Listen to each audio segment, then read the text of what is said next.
Hello and welcome to Mind the Gap video channel. My name's Kevin Mack, and over the next few weeks I'm going to be interviewing and talking to Captain Harald Hartman Dahlmann. Now, Harald Dahlmann was born in 1942.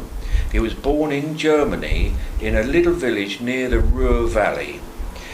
His fathers and forefathers both served in the Luftwaffe during the First World War and the Second World War, and Harald, when he was 10 years old, took his first flight as an aviator in a little plane, which was a glider in actual fact, that was built by his father and his uncle. It was at that time when he got the bug for aviation, and he was quite determined to follow his forefathers and become an aviator.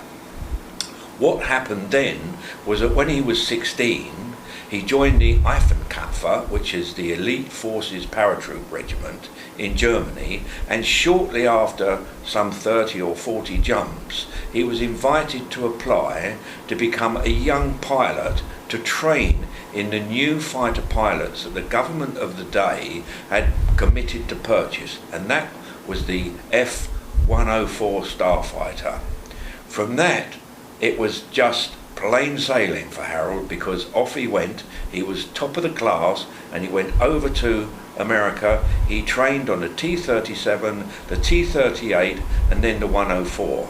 And in the first part of this series, episode 1, we'll be talking to Harald about all of his life's experience up to that date, and then we'll be following on with everything else that he did. And there's a lot to know, because he lost a lot of colleagues during the military period and also during his civil aviation, and I know that he wants to dedicate this to someone very, very special. Harald, welcome to the show. You know that we ourselves have talked about this for years, about doing something like this, because I've been sort of listening to you over dinners and different occasions where we've been sort of talking about your career, and we wanted to sort of put a recording together so that we could celebrate the things that you and your family have achieved in the years. But I know that you want to say something very, very special firstly. Yes, Kevin. I feel honored to be a part of this production, and I please let me dedicate this to a accident that happened in the first few hours of my training in the United States to my roommate. My roommate was Gary Fisk, an American first lieutenant that freshly came from the Air Force Academy to be a pilot for the American Air Force, just like myself. As a German students, we were separated from each other, and we were put together with an American student pilot in one BOQ, Bachelor of Officer Quarter, to learn and improve our American language, and of course make friendships as well. Gary Fisk was a honorary student of the Air Force Academy and a brilliant mind. As far as I remember, he had earned the Silver Sabre of the best student of the year of the Air Force Academy. As we started our training in Williams Air Force Base, he was brilliant as far as the academics are concerned, but as far as flying is concerned, he kind of lagged behind. So when I did my 30-hour transition check, that was the first check as a student pilot, he was just about to take off and fly his 3 traffic patterns as a single pilot in the T-37. On takeoff, for whatever reason, he crashed. The aircraft went into a spin and crashed into a cotton field in the extension of the runway line. I lost my roommate, which I had began a close friendship with, and that was the first shock in my training ground. this is why I would like to dedicate this to him. Now, coming back to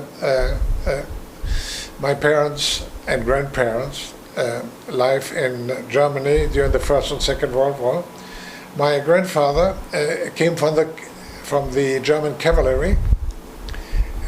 Cavalrysts were recruited to do the first ballon captives. The ballon captives were tethered balloons up to flying about up to 300, 400 feet high, and with a basket below it, and the soldier in there with binoculars was supposed to review the movements in the part of the enemy's area, and then relay it to the artillery down there. Of course, these people didn't have any parachutes, so if one of these things was shot down, they had to stick with it. From there, the First World War developed into a lighter-than-air flying and attacking aircraft. The first thing they did is they, like the British and the Italians, the Germans had the so-called Zeppelin.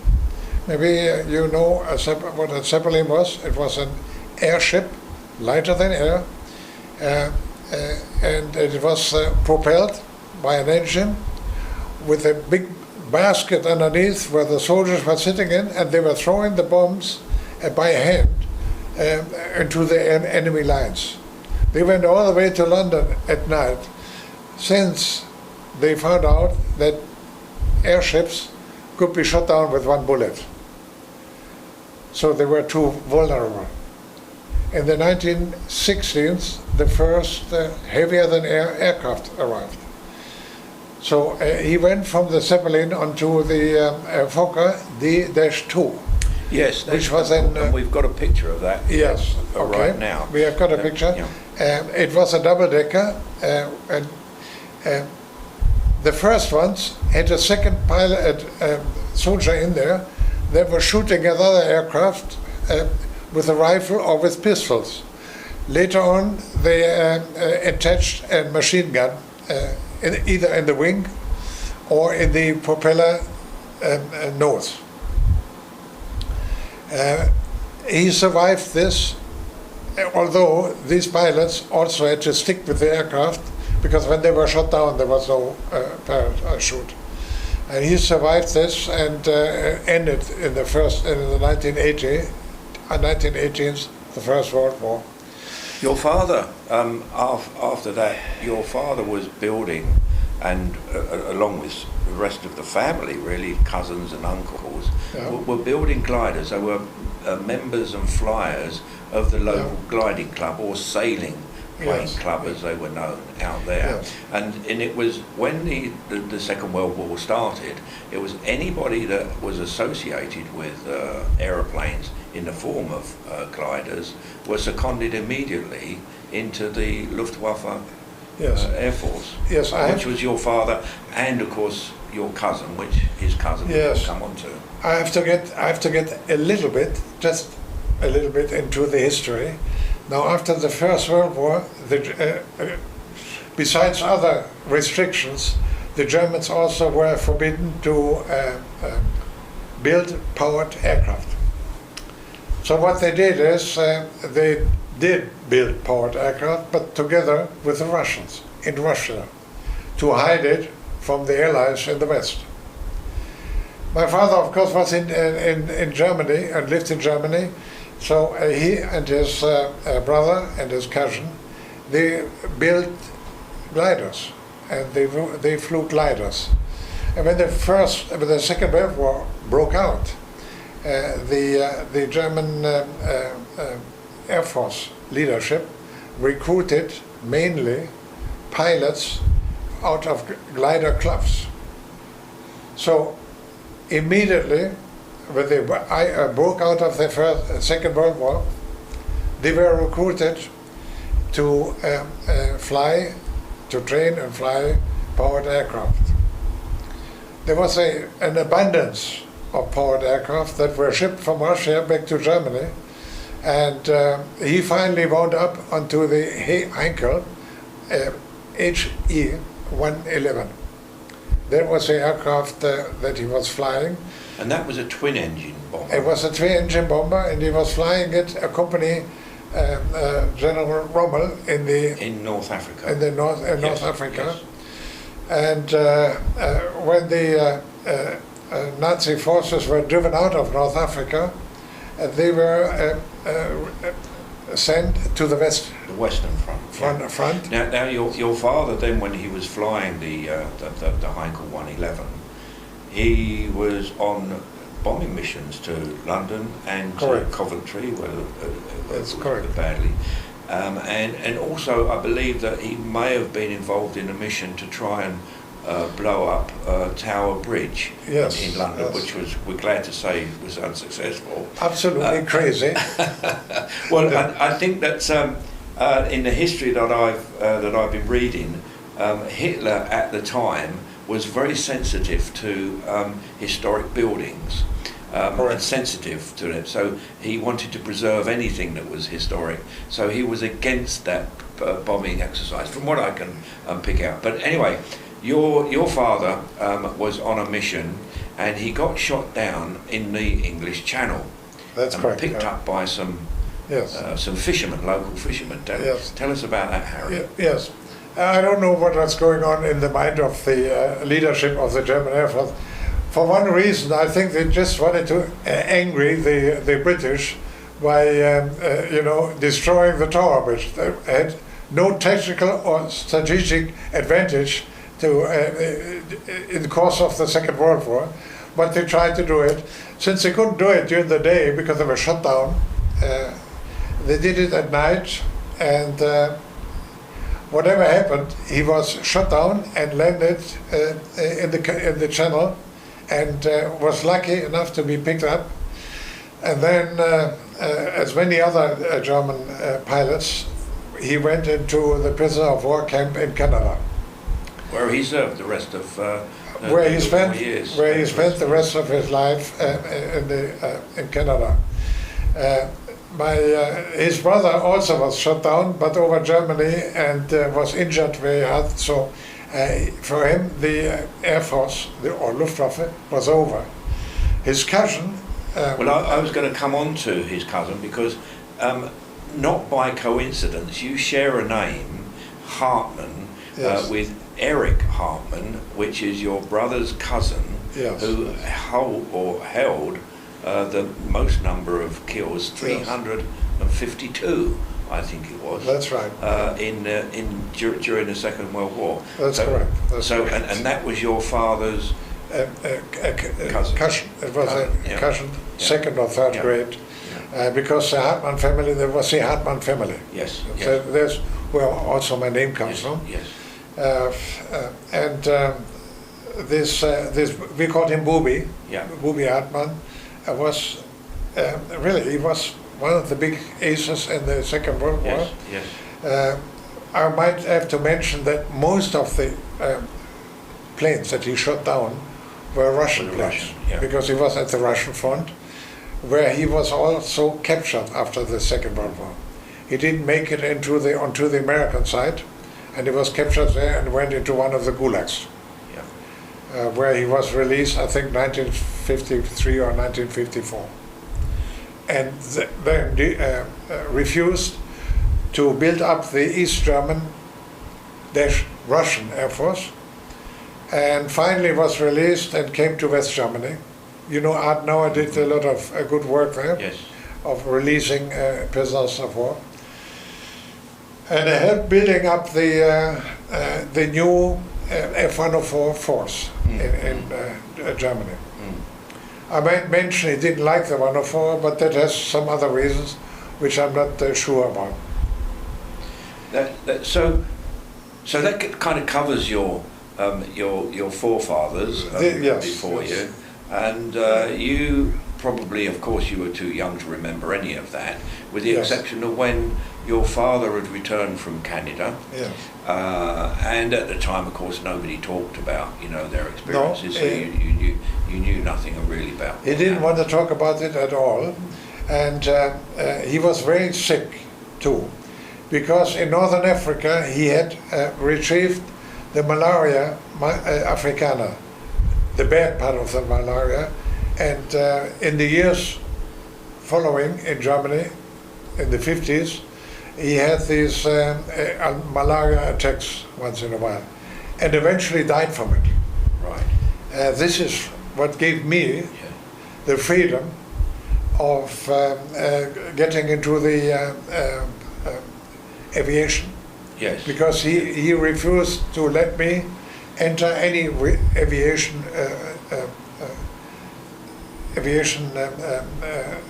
professionalship. So, but when you were at school, one of your greatest interests and hobbies and sports was judo. You were actually the second champion or second in line champion of the country in Germany when you were the age of 16. Yes, yes. That was in the youth part of the judo championships. It was in 1957, if I'm not mistaken. And they sent four of us to the dojo Kodokan in Japan. Tokyo, Yeah.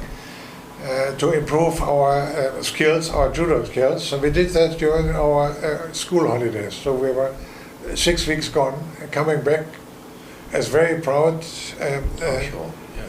Yeah. youngsters with the black belt Yes.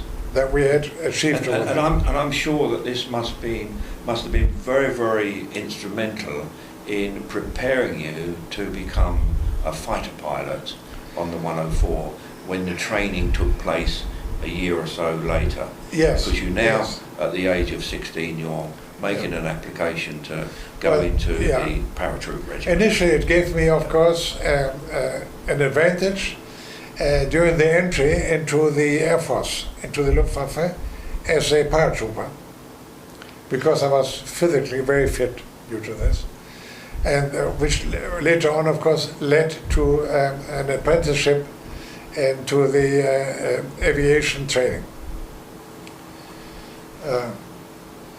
It started with a letter going through all military outfits, looking for young men who wanted to become a pilot. And at this time, the government of the day had already announced that they were going to be committed to buy the F104 Yes. under the NATO Yes.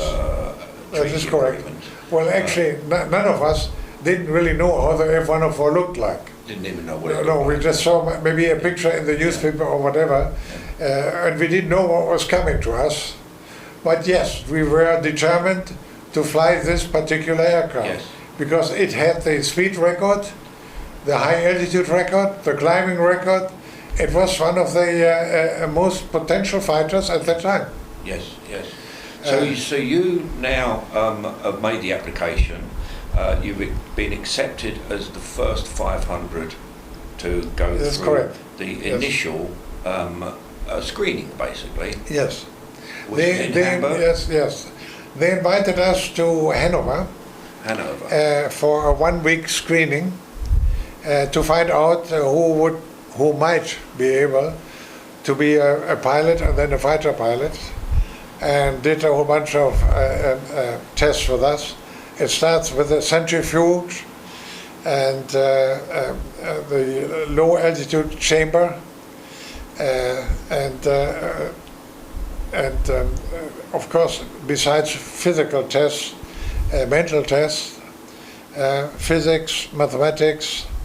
They wanted to know how good our English was and things like that. It took about 1 week, and out of these 500 people, that's what I was told, 24 were left over, and that was the first company that was invited to Uetersen a small little grass airport Right, right. about 25 kilometers north of Hamburg. And that's when you first flew an actually powered aeroplane. Yes, yes. During your training, which you had 10 hours Yes. to go solo. That's right. It was a yellow Piper L-18, a so-called tail dragger, you know, one with the two main wheels at the tail. We have a picture here. Yes, like you see on the picture, that's exactly the aircraft they put us on. They put us onto the front seat, and the instructor initially, of course, on the back seat. They were all old Air Force, Luftwaffe and Air Force pilots that had survived the Second World War. And they gave us 10 hours to figure out whether we would not get airsick, and we would be able to fly 3 solo patterns with this aircraft on this grass airport there in Hamburg. And that's 24 of you. There was 24 of us, and by the end of the day, there was eight pilots over. So 8 pilots out of the 24 were selected and said, all right, you guys, you're going to do what we want you to do. You're going to go into the United States and train to be a fighter pilot. Right, right. That must have been great. So you now know that you're going to be a pilot. You're going to be trained at that time, yes. All 8 of us, of course, went solo with less than 10 hours on this aircraft, and managed to make 3 safe landings. Not very pretty landings, but safe landings, yes, and we were very proud, and not knowing what was coming. So, Harry, when you were in Uterson, you had the privilege actually to meet Sir Arthur Harris, or Bomber Harris as he was better known as, and he gave all of you young students Yes. An address and a talking to really about Yes. his... It was Air Marshal Sir Harris, General Harris, and I consider it to be an historical meeting. He was touring German at 1961-62, touring German Air Force bases, probably political bases too, I'm not sure. But we met him in Utersen. We were invited for an afternoon of discussion, and of course the discussion ended up with Dresden. It had to, and General Harris told us why they had made the decision to wipe the city out of or off this planet. And he associated this with the General Truman's, or President Truman's decision to bomb Hiroshima and 2 days later Nagasaki.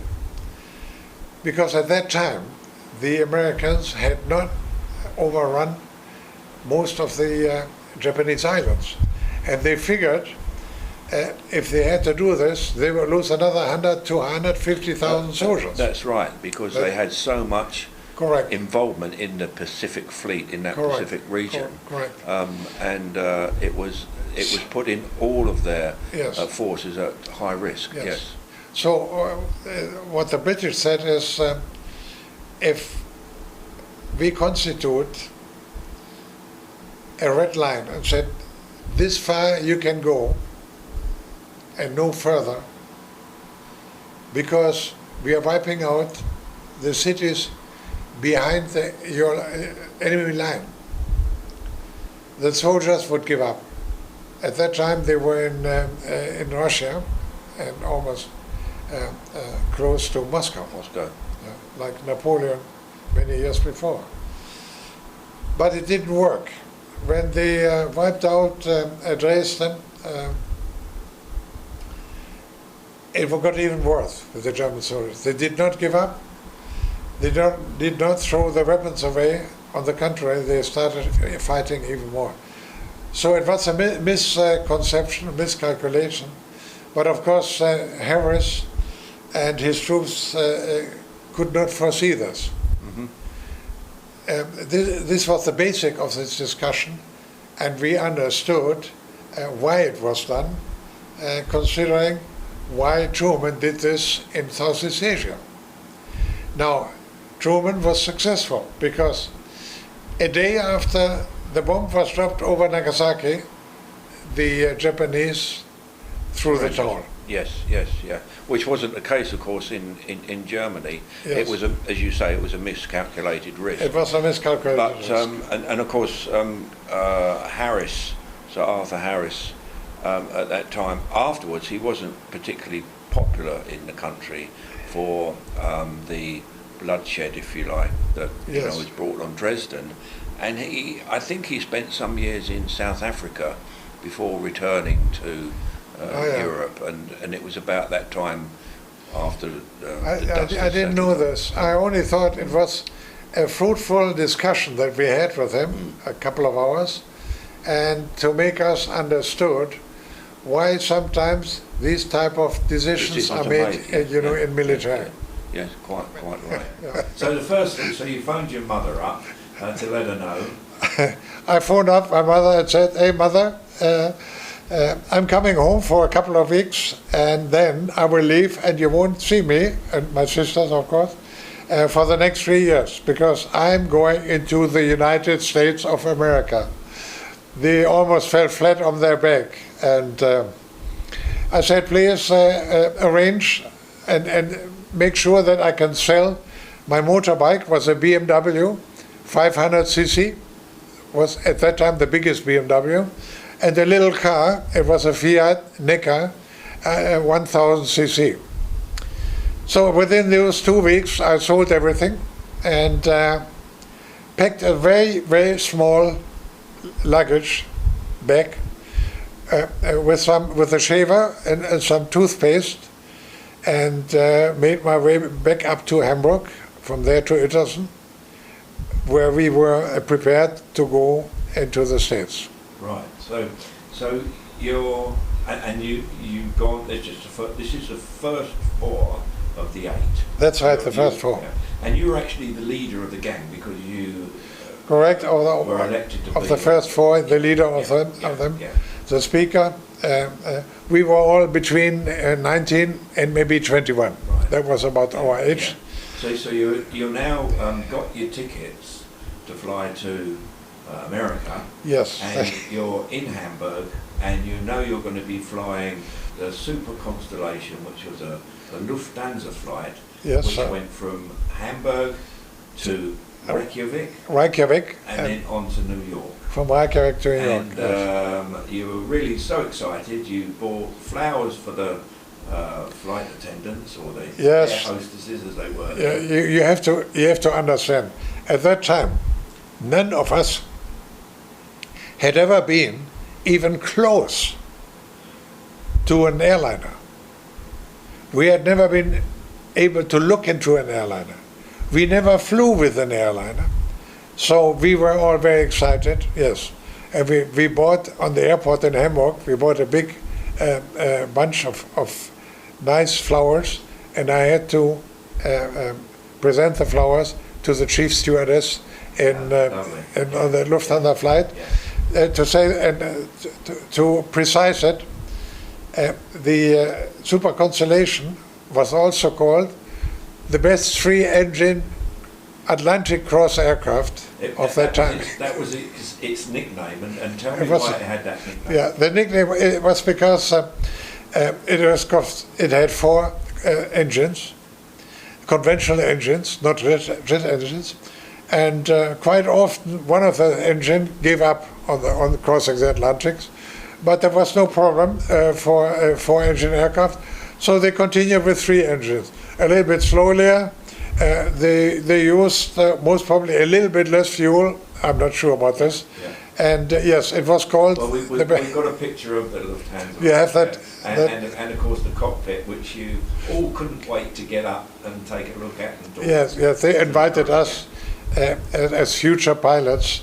They were friendly enough to invite us into the cockpit, and I saw first time a cockpit and all these instruments, which I couldn't believe in. And I noticed there was a 5-man cockpit crew, and there was the captain, the first officer, the flight engineer, the navigator, and somebody that did the communication radio specialist. Yeah. And we started in Hamburg wearing our military winter uniforms, because it was -5 or -6 degrees. It was in January. It was very cold there. And now I'd like to tell you what happened when we came to New York. Now Reykjavik was cold, of course. We just stuck our nose. It was an 18-hour flight. It was a long flight, wasn't it? It was altogether an 18-hour flight. In New York, it was not winter at all at that time. We had around 20 or 20 something centigrade degree plus, of course. And we thought well, nobody ever had been in an aircraft, nor abroad, by far not in the United States or New York. We thought, my goodness, there are some places in the world that have summer temperatures. And we stayed overnight in New York, and then were put onto an American airline aircraft and flew to San Antonio. That's when the big shock came, because San Antonio had 30 plus. And we in our winter uniforms. Luckily, the German outfit there made sure that we quickly were receiving our khaki uniforms. None of us had ever seen a khaki uniform, a light khaki uniform.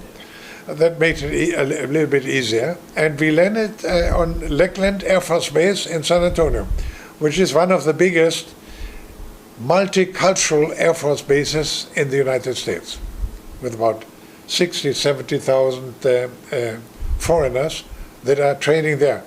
Not flight training. It was just a training of air policemen, of ground personnel, and of course of pilots. What we did is we had academics there again, and a lot of English lessons. Because if you imagine you had that school English here in Germany and come back to Texas, you hardly understood one word.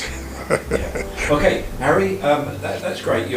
We've got you now into San Antonio, Texas. We're going to take a break now, and when we come back in part 2, we'll be talking about the time in Lakeland, in San Antonio, and then we had to move on, but we had to buy a car first. We had to move from there to Williams Air Force Base. Yes, in Arizona. Come back, watch it in part 2, but don't forget, you need to subscribe, ring the bell, click like, send us a comment, and do all of that, and we'll keep you informed. Yeah, okay, thank you. I will have some good news from whatever happened in San Antonio.